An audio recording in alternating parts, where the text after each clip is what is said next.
Seguro que si abrimos cualquier botiquín, ahí está. Esa pequeña pastilla blanca que creemos conocer de toda la vida. Pero, ¿la conocemos de verdad? Hoy vamos a sumergirnos en la historia de uno de los fármacos más icónicos que existen, la aspirina. Y es que detrás de esa apariencia tan sencilla se esconde una historia de más de 100 años, un mecanismo de acción que es pura brillantez y, ojo, también una cara oculta que es fundamental entender para usarla bien y sin riesgos. Bien, esta es nuestra hoja de ruta. Primero, un viaje a su historia. Luego, descifraremos el secreto de su poder. Veremos cómo nos ayuda con el dolor y la trombosis, nos asomaremos a su lado oscuro, los riesgos, y terminaremos con los mitos y cómo usarla con cabeza. Empecemos por el principio, como debe ser. El viaje de la aspirina es fascinante. De ser un remedio popular a convertirse en un auténtico ícono de la medicina moderna.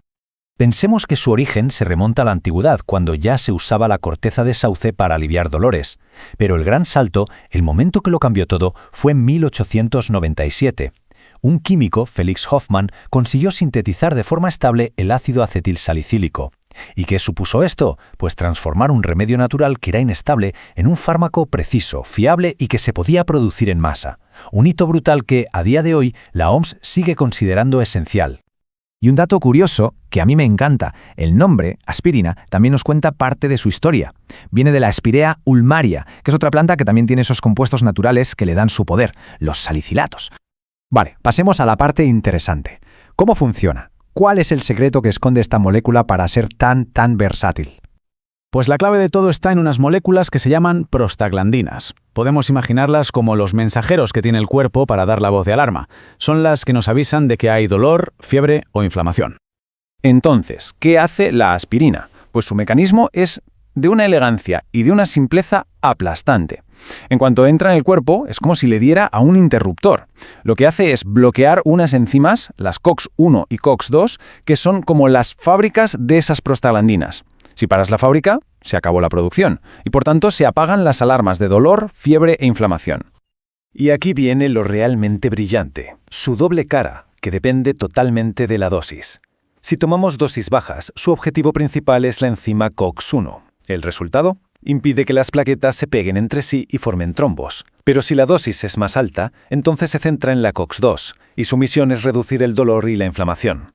Dos trabajos cruciales controlados por un único factor: la cantidad.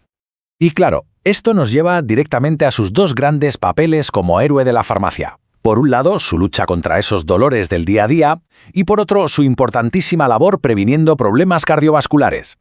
Como decíamos, la dosis lo es todo. Una cantidad muy pequeña, unos 75 a 100 miligramos al día, es suficiente para esa misión antitrombos.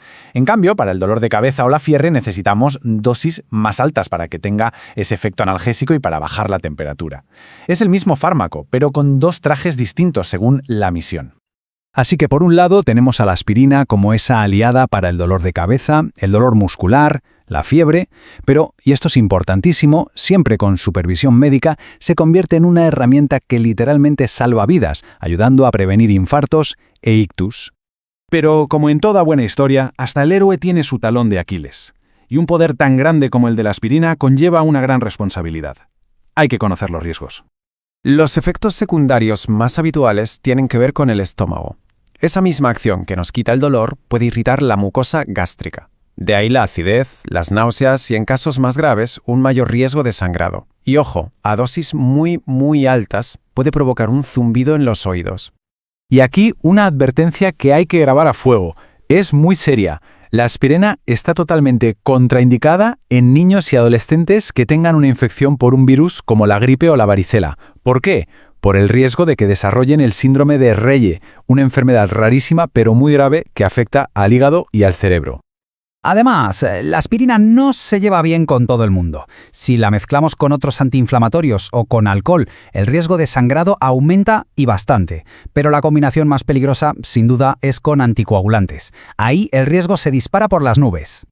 Por todo esto, hay grupos de personas que directamente deben evitarla. Por ejemplo, quienes tengan alergia a los antiinflamatorios, los AINE, o cualquiera con una úlcera de estómago activa, con problemas de coagulación o en las últimas etapas del embarazo. Y con esto llegamos a la parte final, y quizá la más práctica e importante. ¿Cómo usar este poder de forma responsable? Separando el grano de la paja, los mitos de la realidad. A ver, vamos a desmontar el mito por excelencia, que además es peligroso. La idea de que todo el mundo debería tomar una aspirina al día por si acaso. Pues no, rotundamente no. Su uso diario para prevenir un infarto es solo para pacientes con un perfil de riesgo muy específico. Y siempre, insisto, siempre decidido y supervisado por un médico. Otro clásico, creer que la aspirina cura el resfriado. La realidad es que no lucha contra el virus. Lo que hace es aliviar los síntomas, la fiebre, el malestar general, mientras nuestro cuerpo se encarga de hacer el trabajo de verdad, que es combatir la infección.